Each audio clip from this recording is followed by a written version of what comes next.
China says a major US chipmaker, Micron Technology, failed a review and poses a national security risk.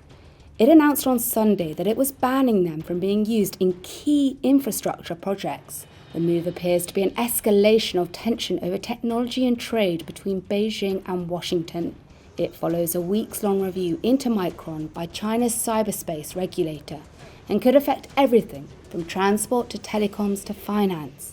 In a statement, the CAC said it had concluded that Micron, quote, posed significant security risks to China's critical information infrastructure supply chain. The CAC did not provide details on what risks it had found, nor what Micron products would be affected.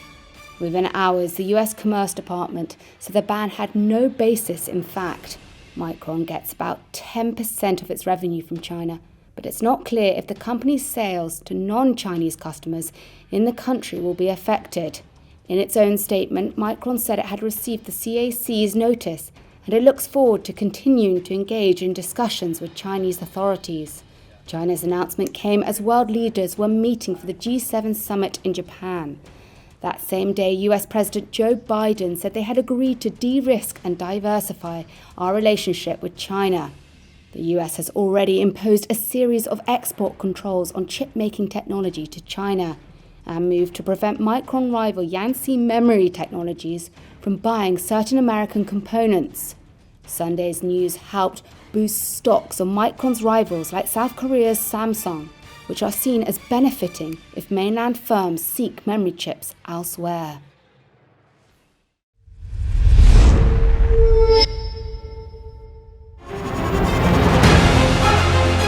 Email exchanges from inside the BBC, they talk about the risk of violating Indian laws.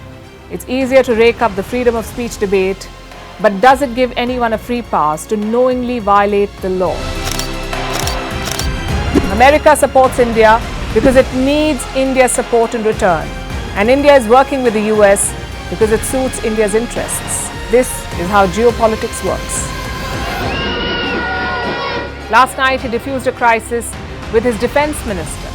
But today Netanyahu was confronted with a new problem. His cabinet seems to have rebelled against him.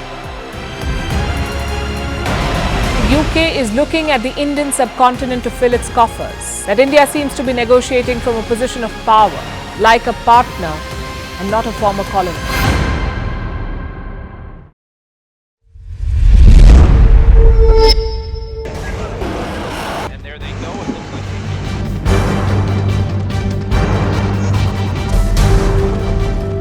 The US and Russia are dangerously close to an armed conflict.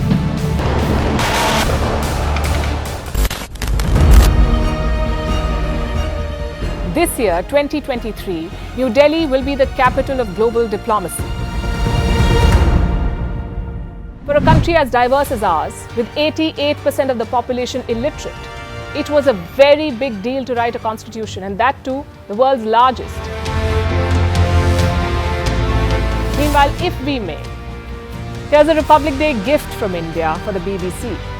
A list of suggestions for the BBC for their upcoming documentaries. Number 1, the Kohinoor and the colonial loot.